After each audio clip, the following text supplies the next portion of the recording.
Covid positive patients जो high density HDU high density unit यानी high density ward में हैं, ICU में हैं, वेंटिलेटर के ऊपर हैं, इन्वेजिव वेंटिलेटर के ऊपर हैं, नॉन इन्वेजिव वेंटिलेटर के ऊपर हैं, अलग अलग वार्ड्स में हैं, CD हॉस्पिटल में हैं, जहाँ भी कहीं पर पेशेंट्स हैं उन्हें देखने के लिए जो पैरामेडिकल स्टाफ जा रहा है, नर्सेस जा रही हैं या बाकी अन्य लोग जा रहे हैं डॉक्टर्स को छोड़कर, अटेंडेंट ये बता रहे हैं कि खौफ और वहशत का माहौल जो है वो अंदर आपको जो खौफ और दहशत का माहौल जो है वो आपको वार्ड के अंदर जो है आपको मतलब इतना ज़्यादा डरा देता है कि आप अच्छा खासा पेशेंट भी अंदर जाकर जो है उसे ये महसूस होने लगता है कि अब तो ख़त्म, हम मेडिकल कॉलेज पहुंच गए, अब यहाँ तो कहानी ख़त्म हो गई। वो तमाम पोस्ट ग्रेजुएट स्टूडेंट्स, वो तमाम रजिस्ट्रार, वो तमाम बच्चे, 2 बच्चियों से मेरी मुलाकात गवर्नमेंट मेडिकल कॉलेज के बाहर हुई, अभी गवर्नमेंट मेडिकल कॉलेज से ड्यूटी देकर आई थी। तो मैंने एक सवाल पूछा, मैंने कहा बेटा ये बताइए आप इतनी हिम्मत कहाँ से लाते हैं कि आप कोविड वार्ड के अंदर जब ड्यूटी देने जाते हैं तो डर और खौफ आपको नहीं होता? तो उनका जवाब बड़ा खूबसूरत था। उन्होंने कहा कि जो बीमार हैं वो हमारे ही भरोसे पर उन वार्ड्स में आते हैं, तो अगर हमारे भरोसे पर कोई वार्ड में आ रहा है और हमने खुद ये प्रोफेशन अपने लिए चुना है तो हम कैसे अपनी जिम्मेदारी को भूल सकते हैं? डर तो रहता है, खौफ तो रहता है, लेकिन चलो हम हॉस्टल्स में रहते हैं इसलिए कोई ज़्यादा परेशानी हमें नहीं है। फिर मैंने ये कहा, मैंने कहा काफ़ी छोटी उम्र के लोग भी जो है कोविड-19 का शिकार हो रहे हैं और बहुत बुरी तरीके से शिकार हो रहे हैं। तो उसका भी जवाब उन्होंने ये दिया, उन्होंने ये कहा कि ये हम सब समझते हैं, हम जितनी प्रोटेक्शन अपनी कर सकते हैं उतनी करने की कोशिश करते हैं, बाकी फिर उसके बाद ऊपर वाले के हवाले। आज दिन में CD हॉस्पिटल में भी इसी तरह का एक दृश्य देखने को मिला और मानने में कोई दिक्कत नहीं है। CD हॉस्पिटल की मैनेजमेंट को वहाँ के मेडिकल सुपरिटेंडेंट जो मास्क में थे, PPE किट नहीं पहना हुआ था, उन्होंने, जैसा मैं पहले भी कह चुका हूँ, बिल्कुल रिटायरमेंट के करीब है और उस भावना के साथ वहाँ पर काम कर रहे हैं कि जितने ज़्यादा लोगों की मैं जान बचा सकूँ जान बचाऊँ। वो वहाँ पर बाहर थे, मगर अफसोस की बात ये कि मैनेजमेंट जो है ना, मीडिया मैनेजमेंट या मीडिया से बातचीत करना या सिचुएशन अगर कोई अचानक बन जाए, उस सिचुएशन में मुझे क्या करना है, कैसे रिएक्ट करना है, ये जाहिर सी बात है कुछ ऐसी चीज़ें हैं जिन चीज़ों को आप उन लोगों से एक्सपेक्ट और एंटिसिपेट करते हैं जो लोग आप समझते हैं कि 35-36 साल के हैं, 40 साल के हैं, लेकिन जब आप लगभग रिटायरमेंट के करीब हैं और आपके सर के ऊपर इतना प्रेशर है कि दाएं से भी फ़ोन आ रहा है, बाएं से भी फ़ोन कॉल आ रही है, वहाँ से भी पूछा जा रहा है कि ये बताइए जनाब फला पेशेंट भेजा था, वो आपने एडमिट किया कि नहीं किया, और ये जानकारी भी हमारे पास है। 7 के करीब ऐसे पेशेंट HDU में हैं जिनकी सैचुरेशन ठीक है, जिनको वहाँ पे होना ही नहीं चाहिए, जिनकी छुट्टी हो जानी चाहिए, जिनको घर भेज दिया जाना चाहिए, और अन्य और भी कुछ पेशेंट हैं जो अलग अलग रेफरल्स से गवर्नमेंट मेडिकल कॉलेज में आए हुए हैं और वहाँ पर हैं और डॉक्टर्स की मजबूरी है कि वो उन्हें वहाँ से तब तक नहीं भेज सकते जब तक वो कोविड पॉजिटिव हैं। हालांकि उनकी सैचुरेशन ठीक है, स्वास्थ्य बिल्कुल ठीक है उनका, उनके चेस्ट में ज़्यादा कंजेशन नहीं है, लेकिन उसके बावजूद उनको वहाँ रखना पड़ रहा है।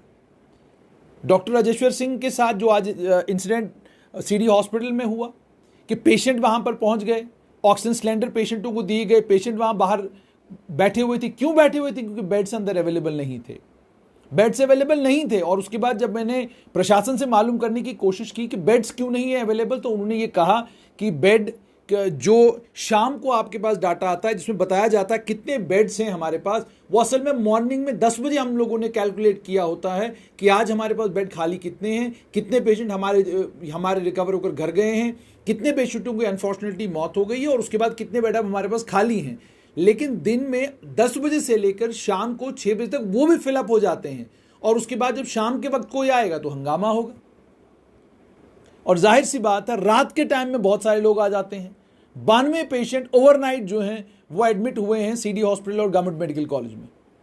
अब आप सोचिए, सुबह मॉर्निंग में 10 बजे जो अपडेट दिया गया कि जी इतने बेड अवेलेबल हैं, शाम को 5 बजे के बाद पेशेंट चलना शुरू हो जाते हैं, सुबह मॉर्निंग तक वो सारे बेड फिलअप हो जाते हैं। अब अगर 10 बजे कोई लैंड करेगा कोई पेशेंट CD हॉस्पिटल में तो CD हॉस्पिटल की मैनेजमेंट उसमें क्या करेगी? मगर मुझे अफसोस इस चीज़ का है कि जिस दिलेरी के साथ और जिस बहादुरी के साथ मेडिकल सुपरिंटेंडेंटों को, डॉक्टर्स को सरकार के सामने असली सूरत हाल रखनी चाहिए। वो रखने में इतनी दिक्कत और परेशानी क्यों हो रही है? क्योंकि अगर आप असली सूरत हाल सरकार के सामने नहीं रखेंगे, नतीजा ये निकलेगा कि कल फिर इसी तरह का दृश्य सिटी हॉस्पिटल के बाहर देखने को मिलेगा, मेडिकल कॉलेज के बाहर देखने को मिलेगा। और वो भी दिन दूर नहीं जब आपको मेडिकल कॉलेज के बाहर ट्रॉली के ऊपर पेशेंट जो है मिलेंगे, ऑक्सीजन सिलेंडर उनके किसी परिजन ने पकड़ के रखा होगा। और आज मेरे पास अंदर से, ये तो बाहर की मैनेजमेंट है, अब अंदर की मैनेजमेंट को लेकर मेरे पास एक ऑडियो है, इसको आपने ध्यान से सुनना है कि अंदर क्या चल रहा है। गुड इवनिंग भैया। 20th को ना 19th को मेरे को गले में इन्फेक्शन हुई थी मेरे को, तो 20th को टेस्ट कराया हमने रैपिड। तो रैपिड में हमारे घर के 4 लोग, मैं, मम्मा, मेरी वाइफ और पापा, हम चारों हो गए पॉजिटिव। बेटा मेरा नेगेटिव निकला, तो हमने उसको नानी घर भेज दिया, अपनी नानी घर है वो। हम तीनों ठीक रहे। तो मेरा कज़न था बेचारा, एक वो आया घर को, आता कोई नहीं, बेचारा आया तो डैडी को लेकर चला गया वो हॉस्पिटल। पहले खज्जल होते रहे मेडिकल कॉलेज के अंदर, उसके बाद मैं घर में बेहोश पड़ा हुआ, यहाँ पे मेरी बुरी कंडीशन थी। उसके बाद कई बड़ी मुख से सीढ़ी अस्पताल पहुँचाया। फिर जब मैं 5 दिन बाद मैं खड़ा हुआ 25 को, फिर मैंने कहीं से दौड़ भाग करके डैडी को पहुँचाया मैंने आईसीयू के वेंटिलेटर के ऊपर। अंदर गया भैया, अंदर डॉक्टर्स और ये स्टाफ नर्सेस वगैरह ने बड़े भैया बहुत डिस्करेजिंग है। मतलब मरीज को डराते हैं ये लोग, बड़ा ज़्यादा बहुत डराते हैं। मतलब हमें बोलते हैं कि मरीज के सामने पॉजिटिव हो जाओ, मतलब लेकिन खुद ये लोग भैया पॉजिटिवली सपोर्ट नहीं करते हैं। पापा मेरे like he is counting last breath, और पेशेंट यहाँ पे सब जा ही रहे हैं भैया। इतना डर का माहौल है, इतना डर का माहौल है भैया, क्या बताऊँ आपको मैं। एटलीस्ट जो स्टाफ है वो तो थोड़ा इंकरेजिंग हो, ताकि अब मैं तो कहता हूँ अभी बाकी जो जनता है वो तो बचे कम से कम, जो इतनी मुश्किल से इतना जोर लगा के हम वेंटिलेटर तक पहुँचाया था पापा को। तो भैया इसलिए अभी आपका मैसेज आया तो मैं कहा चलो भैया आपसे बात कर लूँ। कम से कम इनका जो अटेंडेंट है उनको तो इनकरेज करो इतना काम करने के लिए भैया। तो आपने सुन लिया,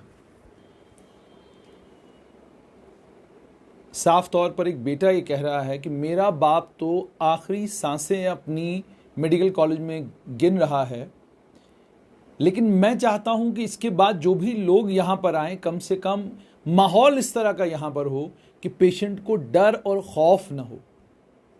कोविड पॉजिटिव होने के बाद दवाइयां जहां काम करती हैं, वहीं पर एक पॉजिटिव स्पिरिट और पॉजिटिविटी बहुत ज़बरदस्त काम करती है। सब जानते हैं, मैं भी जानता हूं, डॉक्टर्स जानते हैं, पीजीज जानते हैं, सब जानते हैं कि इस बीमारी का कोई इलाज नहीं।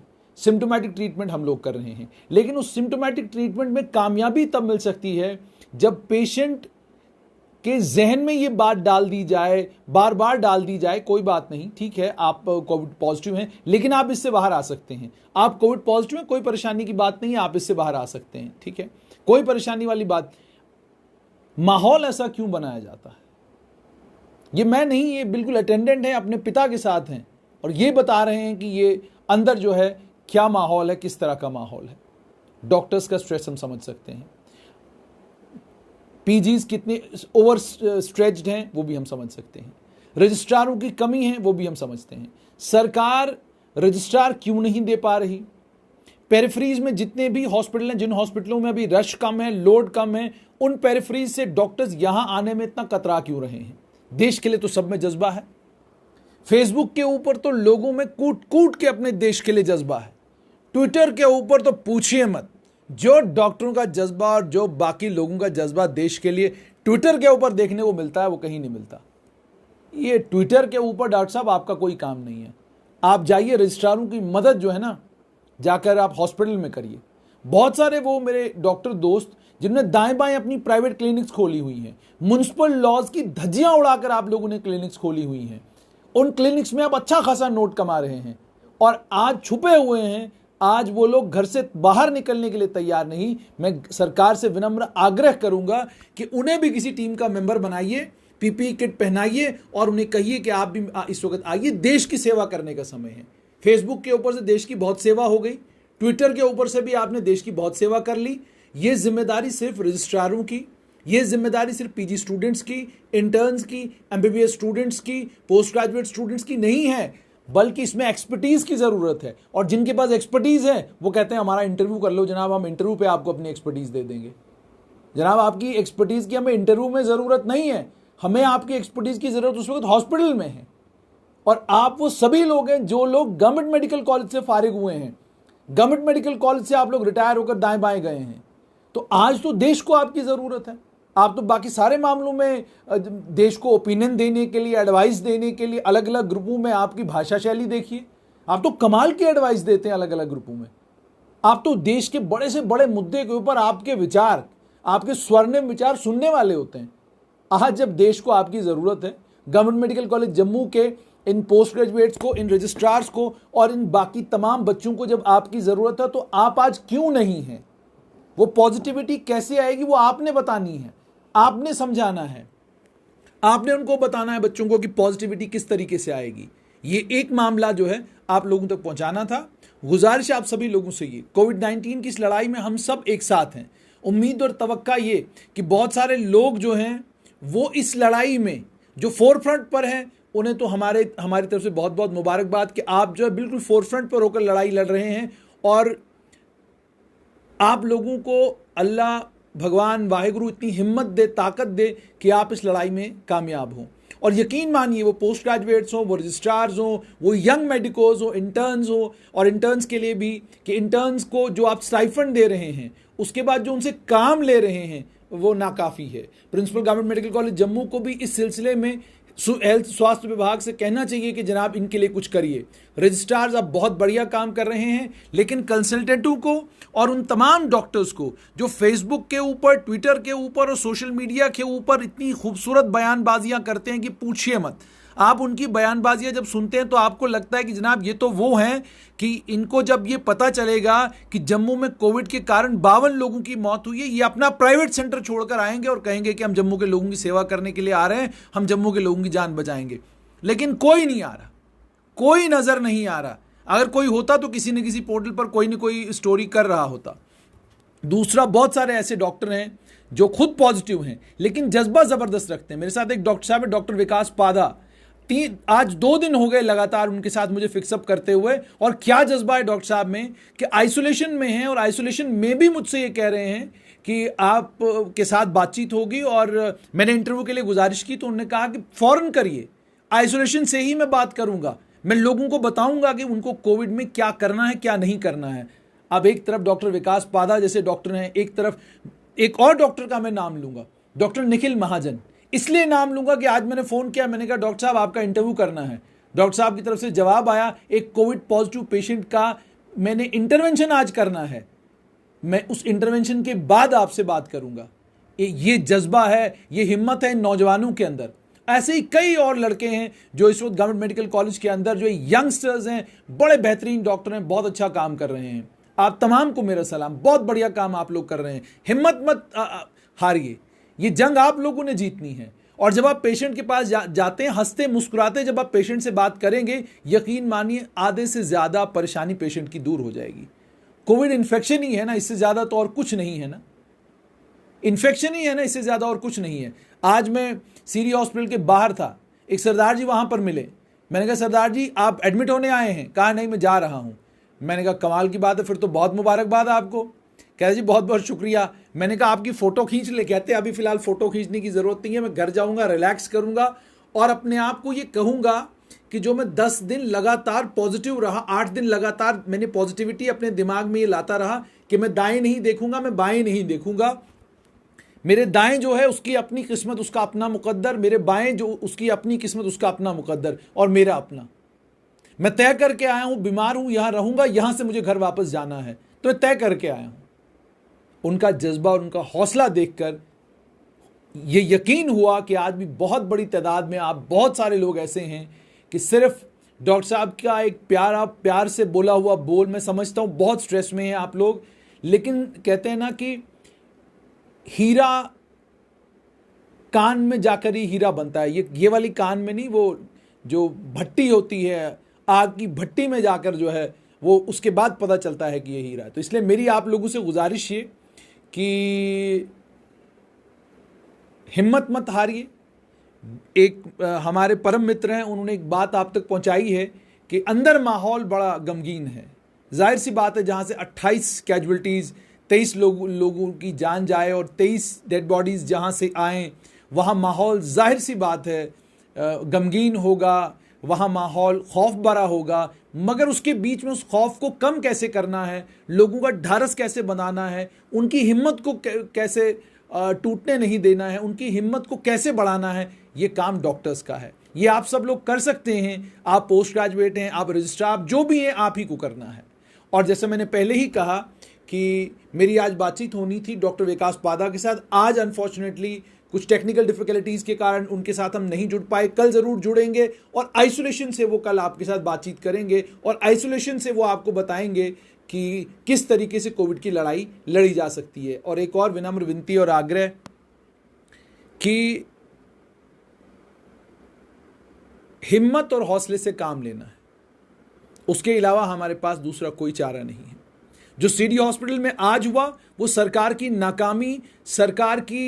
नाकामी ही नहीं एक्सपोज करता, बल्कि एक्सपोज करता है कि सरकार ने इमेजिन भी नहीं किया था कि किस लेवल तक, किस एक्सटेंट तक ये इन्फेक्शन हो सकता है।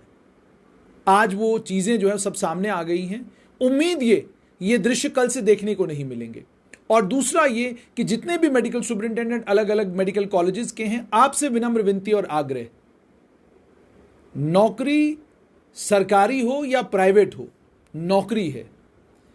आप लोग बहादुरी के साथ अगर सरकार के सामने सच्चाई रखेंगे, उसके कुछ भी नतीजे हो सकते हैं, लेकिन कम से कम आपको ये हालात नहीं देखने पड़ेंगे जो हालात आज सीडी हॉस्पिटल के बाहर डॉक्टर राजेश्वर को देखने को मिले। एक बड़े बेहतरीन, बड़े सुलझे हुए मेडिकल सुपरिंटेंडेंट हैं, लेकिन उनको भी हालात देखने पड़े। क्यों देखने पड़े? जैसे मैंने पहले ही आपको कहा, गवर्नमेंट को आपको बताना होगा कि ये पोजीशन हमारे पास है, आप बेड्स का अरेंजमेंट करिए। एज अ मेडिकल सुपरिंटेंडेंट मेरा काम बेड्स के अरेंजमेंट के बाद ये इंश्योर करना है कि पेशेंट प्रॉपरली एडमिट हो और एडमिट होने के बाद उसको सारी सुविधाएं वो मिले जो सुविधाएं सीडी हॉस्पिटल के अंदर है। उम्मीद और तवक्का ये कि जो दृश्य आज देखने को मिले वो कल देखने को नहीं मिलेंगे। और दूसरा ये कि डॉक्टर्स जो काम कर रहे हैं उस काम को सप्लीमेंट करने के, और दूसरी एक और गुजारिश की, उस काम को सप्लीमेंट करने के लिए अगर लोकल डॉक्टर तैयार नहीं है, नॉन लोकल बुलाइए। लोकल नर्सेज अगर ठीक तरीके से काम करने के लिए तैयार नहीं है, नॉन लोकल बुलाइए। जान बचानी है। जंग में जब जान बचानी हो ना, उस वक्त ये नहीं सोचा जाता कि सामान कहां से आ रहा है। सामान कहीं से भी आए, आम लोगों की जान बचाना है तो कुछ इनोवेटिव सोचना पड़ेगा।